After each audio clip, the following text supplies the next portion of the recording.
morning, everyone. I will talk about BIOVEXO. There was a very nice introduction from Ben and Francine from RTDS. What we are doing in BIOVEXO is to develop some solution to control Xylella fastidiosa on olives and almonds and the insect vector for integrated pest management. As Francine said about BIOVEXO, it has started in May 2020. Should have end in end of April this year, but we asked for extension. So it's a 5 years and half a years project. It's granted by funded by Horizon 2020 with a bio-based industry consortium. And as Francine said, there is 11 partner with industry, SMEs, academia, farmer association from 5 different countries.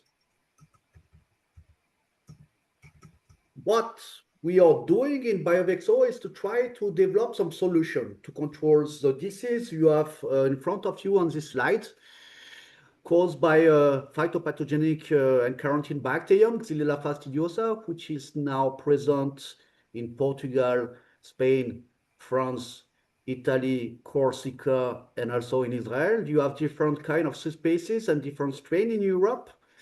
And this strain is transmitted by an insect vector. What you can see here is this Philaneus plumarius, 2-3 millimeter long, which transmits this bacterium to the plants and cause a disaster, as you can see on these photos.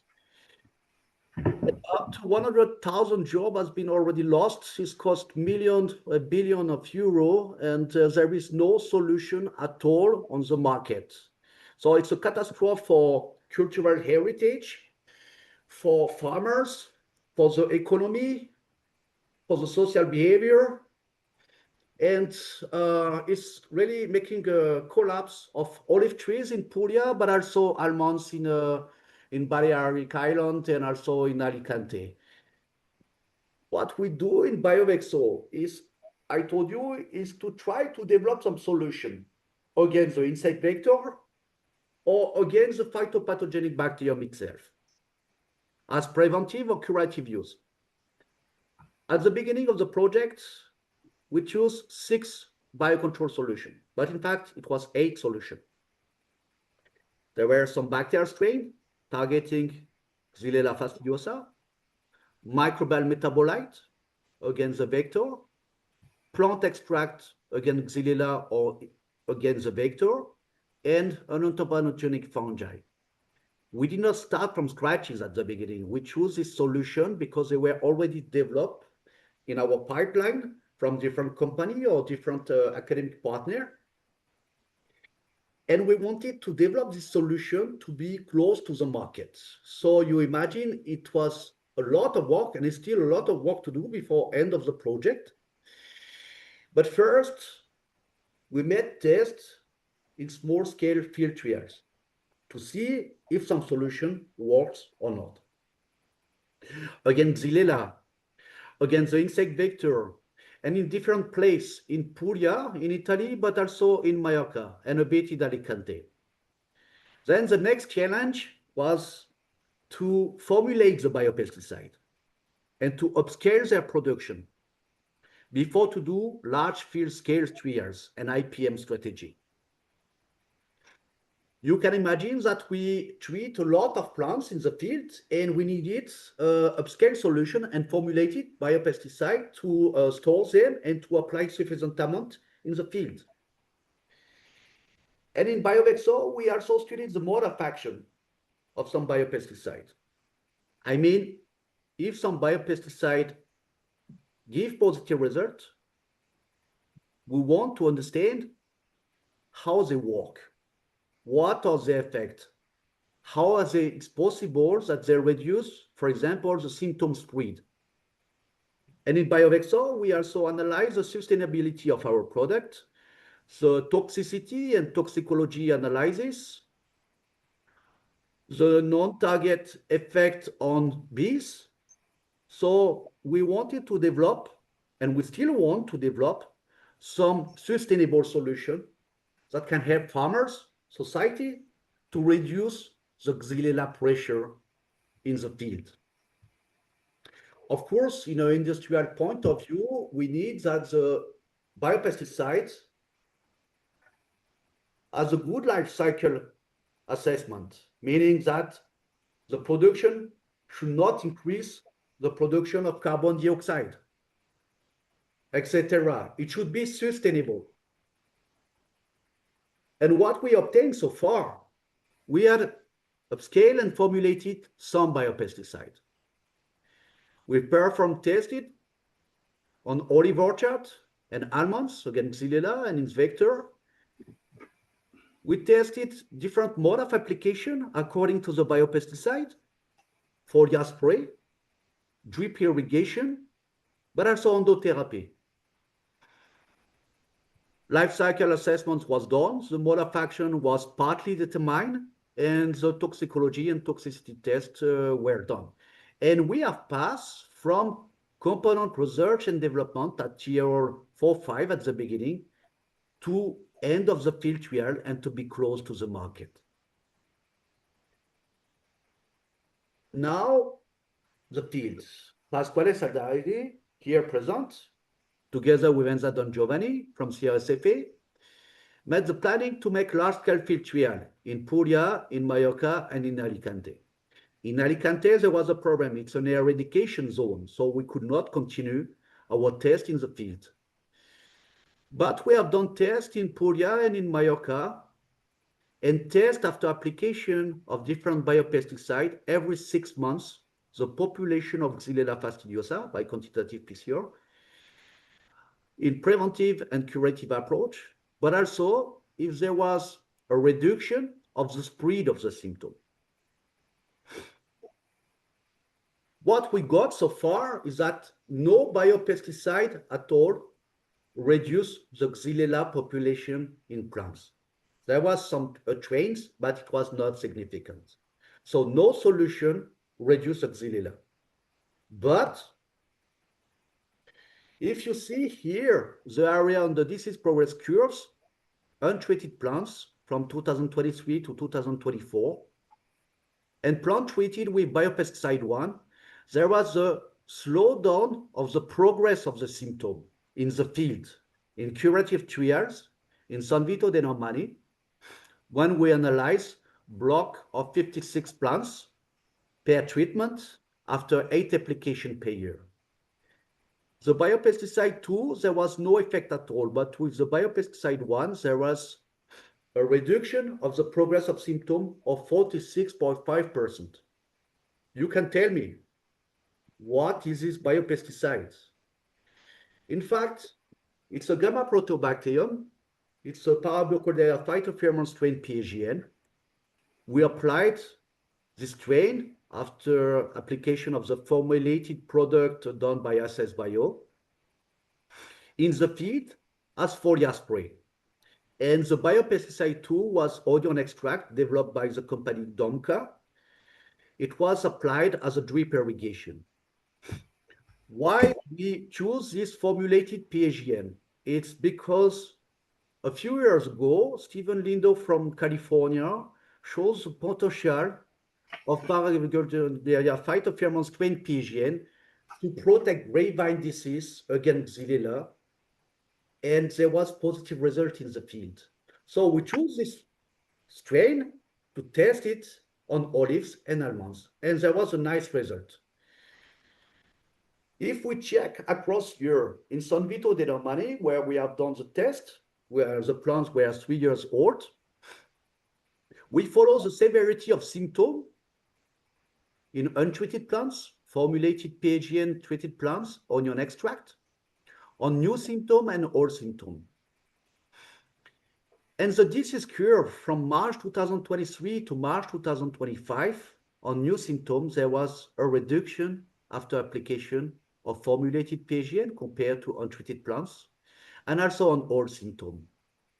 Across year, compared to the control, there was 53.7% reduction of the spread of the symptom on all symptom of olive trees to up to 28.1 in March 2025 with formulated PAGN. With onion extracts, it was not significant. On new symptoms, there was also a reduction with formulated PAGN, passing from 44.9% of reduction of the spread to 31.9% of the spread. Problem when you go to the field, it depends on the location and the year of the plants. We have done another test in Puglia, in Oria, with plants aged of 30 to 40 years old, and we follow the severity and the progress of new and old symptoms. The program, there was in October 2024, no reduction of the spread of the symptom when we analyze the plants treated with formulated PAGN compared to untreated plants on new symptom and old symptom. There was a strong severity, in fact. You see here the McKinney index for the severity. We are quasi at 70% on new symptom, but also old symptom. What we have seen in this field at the beginning of the experiment, there was a positive reduction of the spread of the symptom, 20% on all symptom in Oria to 15%, and then it was not significant because of this too strong severity. The same with new symptom. We know that with biopesticide, where the severity is too strong, there was no positive effect. It might be the case here. We still continue the analysis of these field trials. I did not show you also in Mallorca some results. For the moment in Mallorca, we don't have positive result, but you know, when you apply biopesticide, it takes years before you get a reduction or not of symptom. What we have seen also in BIOVEXO, after doing integrated pest management strategy, where we planted some olive plants as preventive and combined the application of biopesticide targeting Xylella or the insect vector and comparing this to chemical product or the product, what we have seen so far. There was not yet no symptom on Xylella on this plant, but what we have seen in Francavilla, that there is a biopesticide targeting the insect vector can reduce 50.19% of the adult vector compared to the control. Also on the juvenile insect, 54.2%. It was in Francavilla. In Squinzano, there was a problem. There was a too low population of spittle bugs. We use stick traps and sweep net for that. It's just the result we have now, but we still continue until the end of the project. I told you before, when there is some biopesticide having positive effect or negative effect or neutral effect, we want to understand how they work. I will not pass too much time for this slide. What we study is the effect of the biopesticide, for example, formulated PAGN, on the plant transcriptome. What we have seen so far, there is an induction of the plant immunity and also induction of gene related to plant growth promotion. And this is what we have seen also in the field. We saw reduction of symptoms, for example, in San Vito de Normani, but we have seen also an increase of plant vigor of the plants in Mallorca, but also in Italy. When you want to develop a biopesticide, it depends on the claim when you want to put this in the market. What we have seen with some biopesticide, we have biostimulant effect and also biopesticide effect. We are studying also the effect of the different biopesticide on the plant microbiome. Why? It's because some biopesticide might modulate the microbiome of the plants and to indirectly an effect against Xylella. We are studying also the effect of biopesticide on the insect microbiome and the evaluation of persistence of formulated PAGN, for example, in the environment. In the environment, we have seen that formulated PAGN after 8 applications per year and 1 to 2 months after the last application, there is only a minimal presence of the strain on olive plants. It doesn't survive well. But this doesn't matter because if it provides positive effect and doesn't persist in the environment, This is very good for sustainability. So in a nutshell, to be in a summary, what I show you today, sorry, I did not show you too many slides. There was only 10 minutes for that. We formulated PHGM, Parabiocolera, phytopheromone strain PHGM. What we have seen so far, it slows down symptoms on young plants. We know also that improves tomatal conductance. I did not show you slide for that. We know that it's not an under fight on olives after foliar application. It improved plant vigor, induced plant immunity, and plant growth-related genes. We have seen the effect in Puglia, not yet in Mallorca. And for onion extract, we have seen only biostimulant effect. We have not seen a reduction of symptom, but we have seen an improvement of plant vigor. And for the biopesticide targeting the insect vector, what we have seen so far and in the field, reduction of the juvenile and adult population. You will see this project is 5.5 years project. It's very long project. But when you want to be close to the market, there is a lot of things to do, from the lab to the field that come back to the lab. And there is a lot of things to do, and also to make field applications. There was a lot of field tests and on a lot of plants in different locations. If you are interested about the project, don't hesitate to ask us for question, or also to visit our website, www.biovexo.eu. Thank you very much.